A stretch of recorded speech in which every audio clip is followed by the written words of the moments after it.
The Assembly will hear now an address by Her Excellency Gordana Jitanoska, President of the Republic of North Macedonia. I request protocol to escort Her Excellency and invite her to address the Assembly.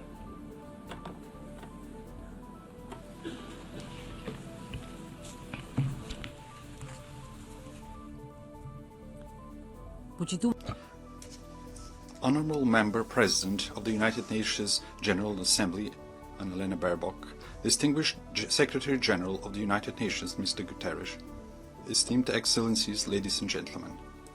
Being the foundation of international law and multilateralism, the United Nations have prevented another world war and numerous conflicts and have alleviated the consequences of many humanitarian crises.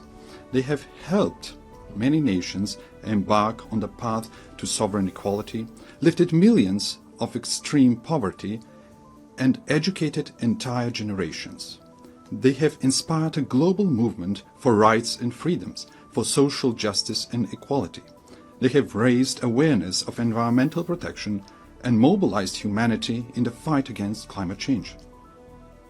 For these and many other achievements, the United Nations, its agencies and leaders have won no less than 12 Nobel Peace Prizes. Nevertheless, the United Nations today face a geopolitical and geoeconomic earthquake that is shaking the foundations of the post-World War II order. Today's crisis stems from deep tectonic shifts, undermining the principles that shaped the world for the past 80 years. A new geopolitical era is emerging before our eyes. Instead of acting together on the urgent challenges such as peace and security, climate change and environmental destruction, artificial intelligence and growing inequalities, we seem to be heading towards a post-Hobbesian state of war of everyone against themselves. Instead of a single international order, parallel orders seem to be emerging, each with its own rules, values and interests, often directly against one another. Being paralyzed and isolated when most needed, I wonder if the United Nations is turning into the League of Nations. The signs are all around us. Instead of creating a sense of shared future, humanity is facing wars and loss of humanness. With international humanitarian law increasingly ignored, hunger is weaponized and humanitarian workers are targeted. Amid everyday violence, the world is oscillating between nihilistic pessimism and hedonistic escapism, between hopeless lamentation and heartless indifference, as in the first decades of the 20th century. The tremors of the international order have opened deep geopolitical fault lines. One of the most active is in Ukraine, where war has been raging for 3.5 years. Russia's aggression is a flagrant violation of the Charter of the United Nations and a direct threat to international peace and security. We also express our deep concern over the recent violations of the airspace of Poland, Romania and Estonia, every one of them a NATO member state. We supported the joint statement of September 12 and call for immediate de-escalation, full respect for international law, and use of preventive diplomacy to reduce tensions and preserve peace. Your Excellencies, the geopolitical fault line also runs through the Western Balkans region. The Macedonian accession process to the European Union has been continuously obstructed for 20 years, but not on the basis of objective Copenhagen criteria, but for subjective nationalistic reasons. The latest EU condition to start our negotiations is a new imposed amendment to the Constitution. The Constitution, lex superior and, in Rousseau's sense, a social contract between citizens, represents the most internal matter of any state. Our Constitution provides 4 initiators for amendments: the President of the Republic, the government, at least 30 members of parliament and 150,000 citizens. It is clear that neither our neighbors nor the European Union are authorized proposers of amendments. We emphasize that conditioning the start of negotiations to new constitutional amendments once again reopens issues of history, culture and language, questions we have been assured were settled by the Prespa agreement with Greece. We are constantly reminded that agreements must be respected. Pacta sunt servanda. We know, I agree, we note that the Treaty of Friendship, Good Neighborliness and Cooperation with Bulgaria contains no provisions for constitutional amendments. Finally, through the Constitutive Acts, the EU defines itself as a unity of diversity and commits to respecting cultural and linguistic diversity, national and cultural identity, and dignity and integrity. How then is it possible that we are asked to discuss and negotiate with a neighbor about history, culture, and language? Time and again, we stress that we perceive ourselves as Europeans and deeply believe in the European project that brought peace and economic prosperity after the Second World War. The European ideal remains our greatest inspiration and strategic aspiration. As a country dedicated to good neighborly relations and regional cooperation, we do not seek disputes with our neighbors. What we desire is to be integrated in the Union, but without additional conditions and with national dignity preserved. We warn that after the war in Ukraine, the blocked European integration of the Western Balkans is not only a political but also a security issue. With the political door closed for the Western Balkan countries and the door wide open for influences of third geopolitical centers of power, it is ironic that the Union calls for resilience towards them. Must we end up on the Security Council's agenda for the EU to unblock enlargement?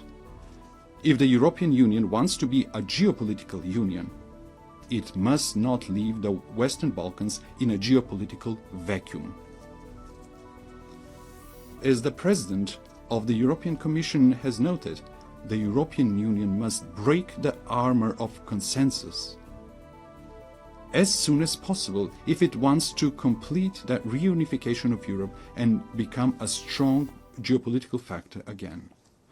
Madam President, esteemed Excellencies, finally, I cannot but not address one of the most geopolitically volatile regions, the Middle East and Gaza. The Middle East has an ancient and rich tradition of inter-religious and inter-ethnic coexistence. History has shown that diversity, when respected, can be a source of cultural enrichment and long-term peace. But also history teaches that violence, regardless of its origin, deepens divisions, prolongs human suffering, and distances the parties from a just and comprehensive solution. We are convinced that sustainable peace in the Middle East can only be achieved through dialogue and diplomacy, in accord with international law. The inviolability of human life and dignity must be respected even in times of war, in accord with international humanitarian law. In that spirit, we reaffirm our support for international efforts aimed at de-escalation, inclusive dialogue, and direct negotiations. Esteemed Excellencies, these geopolitical fault lines and tensions point unequivocally to the following.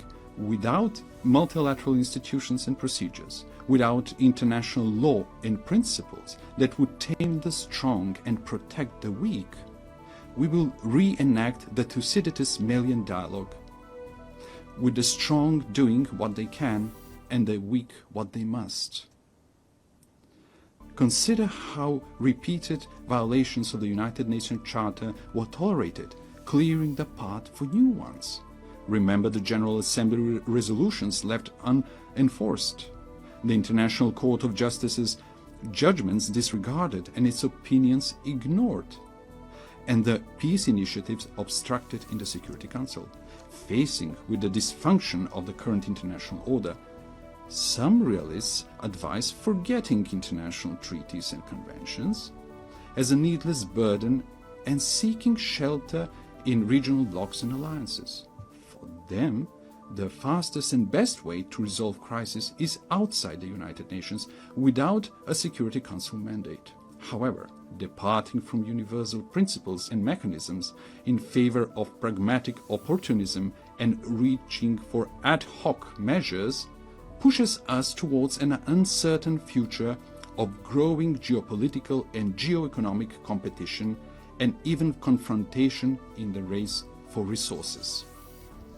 Is that the harsh world we mean to leave to our posterity? The alternative is to try to revitalize multilateralism and make its institutions more resilient to these systemic shocks. Respected Madam President, respected attendees, young generations have the right to a renewed charter, to a reformed and strong United Nations that will enable them to live in peace among nations and peace with nature.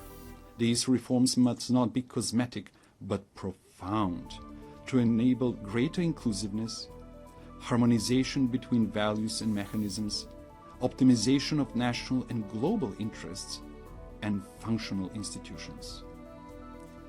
The UN reforms depend on whether they are seen as an opportunity to renew the rules-based international order or as a challenge to the privileges of some member states.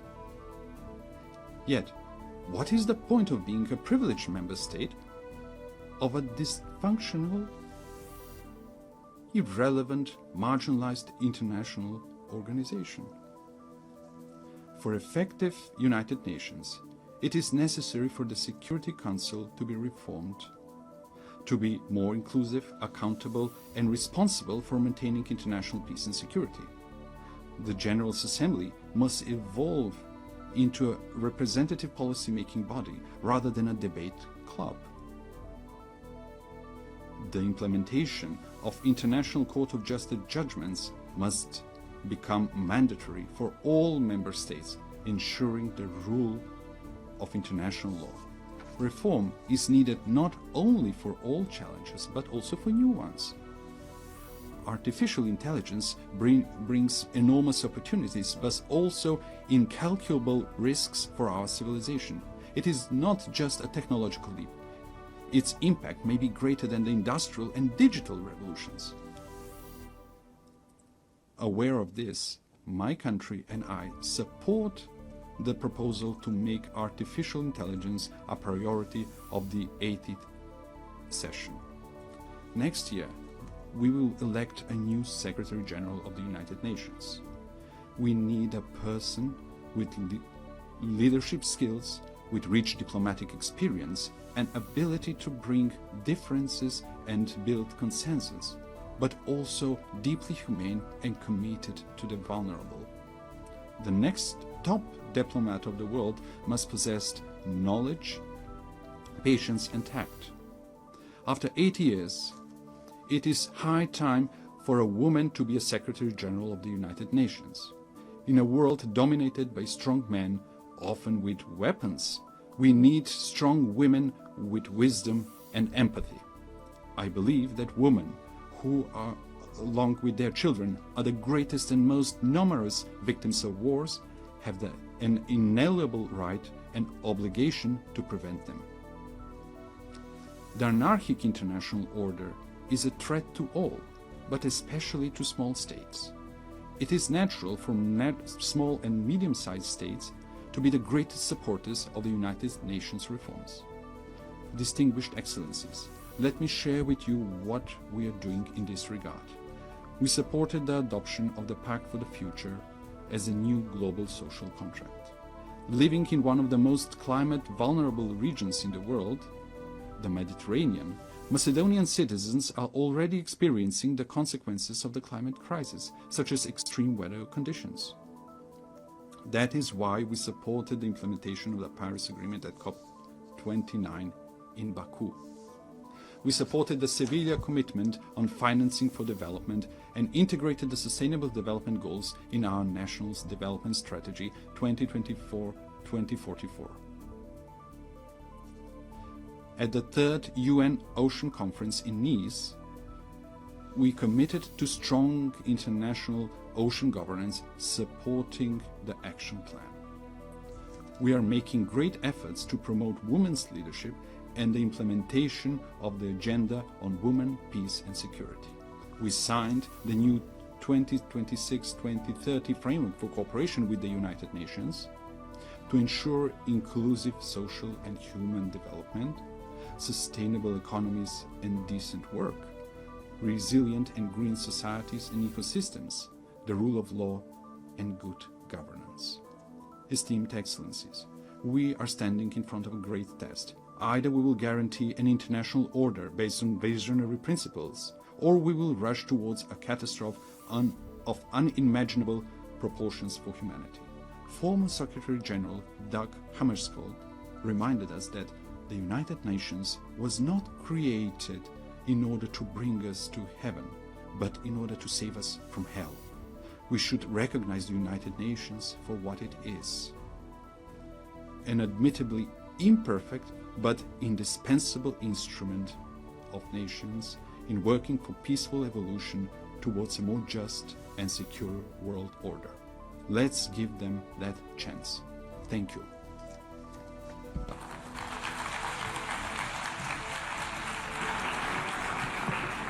On behalf of the Assembly, I wish to thank the President of the Republic of Macedonia.